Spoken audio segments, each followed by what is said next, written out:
so we're into the overtime, mate. We're a bit like the Socceroos, of course. We're going to win 5-4. So, bang, let's stay with us. Boom! The Socceroos. Oh, I love the Socceroos. Oh, you are fired up, aren't you? That little coughing fit and you've recovered. Yeah, I've recovered. Hey, let's talk about Matty Nix, very frustrated with the Adelaide Crows. Yeah. Said that they handed the game to the Gold Coast, even though it was a big margin. There's a little bit starting to creep out of the Crows now. There's some criticism being directed away from the coach, which it should be. Suddenly, we're back onto what have the recruiting people done? What's gone wrong there?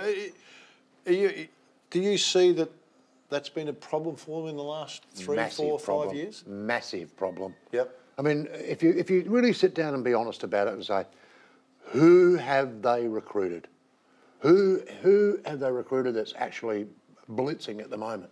I don't think anyone. Is there really? I think one of the better players that they picked up was from Collingwood, Seaman, who's not playing anymore. He's not playing. He's got a concussion issues and whatever.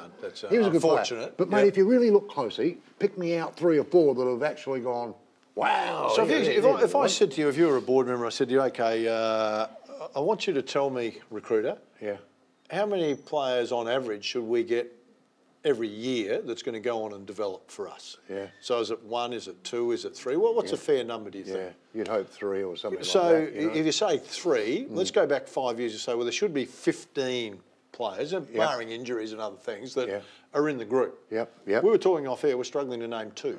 Yeah. So now, is that a reflection on the coaching staff or the recruiting staff or a bit of everyone? But I think it's a bit of everybody, mate, because the coach has to have an input, surely. He has to be going, OK, get me that Phil Smythe bloke. Mate, I can tell you, normally what happens with the coach, he is consumed. We're talking it's an 80, 90-hour week for him without the recruiting. Yep. So he relies heavily on the recruiting people. He goes to them and says, look, I'm really after a speedy midfielder. Yeah. Can you get me 6 that I can have a look at and then give me all the information that you've got, who you recommend, and we'll cut through that as quick as we can. Yeah. So I think there's, if you're putting in a percentage, 85, 90% is on the recruiter, 10% on the coach. Yeah, I agree.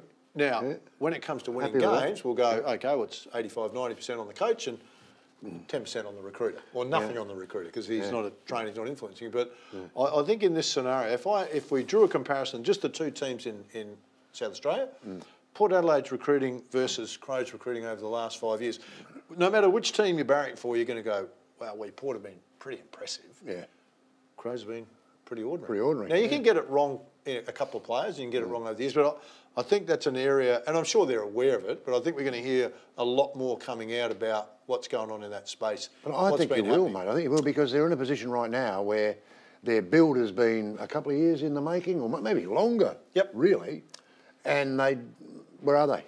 Well, I think that's the problem. I think Matty Nix has come in, and I think he's done a fantastic job in the last 2 years of bringing the club back together as a club. There's less players complaining, less leaks coming out of there. So they've clearly got the ship straight and right, and they're playing a brand of footy where they're competitive, they're tough, they haven't got any talent.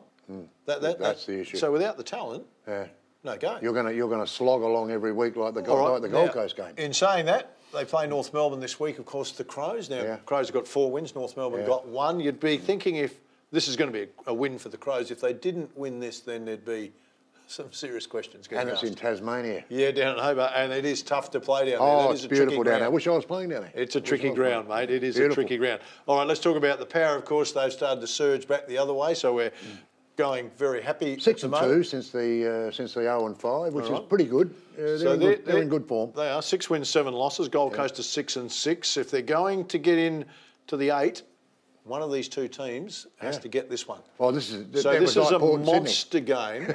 That's right. Well, they play. Well, and I think when your back's against the wall a little bit, and you're saying we don't want to get down to mathematically we can make it. So it's not that yet. No. Port played possibly the best third quarter of footy we've seen them play this year, and they're saying that's the money quarter. Gold Coast are playing some pretty good footy as well, though. Oh, of course they are, So this is going to be a terrific game. At home, it's in Adelaide. It's a 3:40 game. Yeah. What kind of crowd can we expect? What time is it? 3:40. Oh, dear me. On what day? Well, Sunday. 3:40 on a Sunday? Yep. Oh, dear. It doesn't. It's not. It's a game that should be on a Saturday night. They kill the Adelaide teams that day, you know. I mean, they really do. Both Adelaide and Port Adelaide. They get these really weird That's a weird one. And that's a weird one. But the fact that it's such a big game. It's a very big game. They should have the flexibility, Phil, to change them. Exactly. Yeah. Which what they were able to do with COVID. I understand the frustration with venues and availability and TV and all that. Yeah. But I think you're right. They probably will get to the stage where they'll have some flexibility on which is the better game. So we thought it was going to be Essendon v Carlton, but right now it's Port v Gold Coast. So we're actually showing that. And I know it's much more complicated. We've made it simplistic with sponsors, endorsements, and all the other stuff that goes on. Port and Sydney, for instance. Now that game was so important for both teams. Absolutely. Massive game of football, and it was always going to be a really good game of football as well. 1:15 on a Saturday. Well, this one's a big game, 3:40, so you need to get down and support this one. Don't stay home. I know it's going to be cold and wet, but it is a game. That doesn't worry Port people, mate. Well, sometimes you need to get other people than Port there, mate. So I'm trying to get the sell for you to get some other people to the game, mate. More people. Get down there and support that game because it's a massive game and it will be a terrific game of footy. Hope you've enjoyed the show, everybody. We'll look forward to your company next week. Bye for now.